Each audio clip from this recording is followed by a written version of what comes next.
What does it mean to be a cultural competent educator? To me, to be a cultural competent educator, it means you have to be willing to gain knowledge from your students, to perceive their capability of the intercultural correspondence as a method to improving the learning of the whole learning community. The second question is, where do you see yourself on the cultural competence continuum chart? As a K-12 educator, I see myself on the chart as a cultural competence because I'm willing to recognize the individual and cultural differences and seek advice from my students' families in order to learn more about their cultures. The third question was, what will it take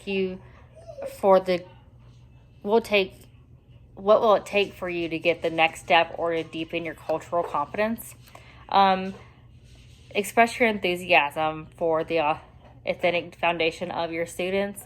Urge your students to research and offer data about their authentic backgrounds as a method for encouraging the students, and also trusting the relationship with their fellow classmates is what that can do.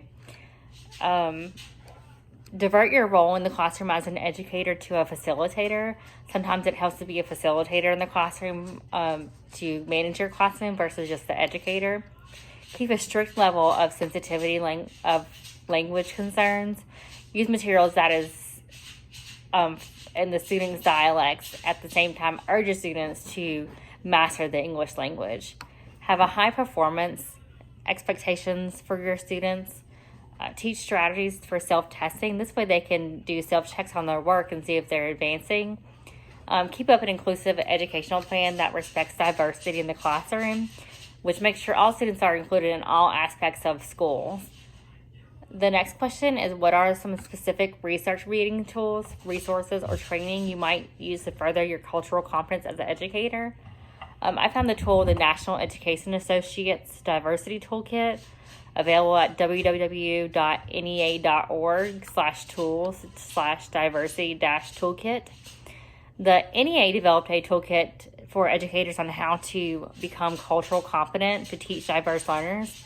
The toolkit offers strategies for teaching students of diverse social classes, languages, genders, races, and ethics, and sexual orientation. This is a really great tool to use. And that site again is www.nea.org/tools/diversity/toolkit.html.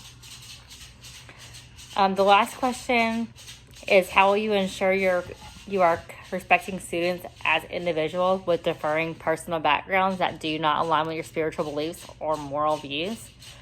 For me, my future classroom that is cultural inclusive will be a place where students and staff can recognize and acknowledge and benefit a variety of learning experiences.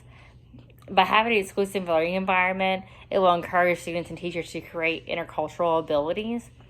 Also, the teachers can show respect to their students with different backgrounds by taking the time to just pronounce their names correctly or getting to know their families. By showing this open willingness to your students, it is showing them that you're actually willing to learn about their culture. Well, thank you. My name is Michelle Smith.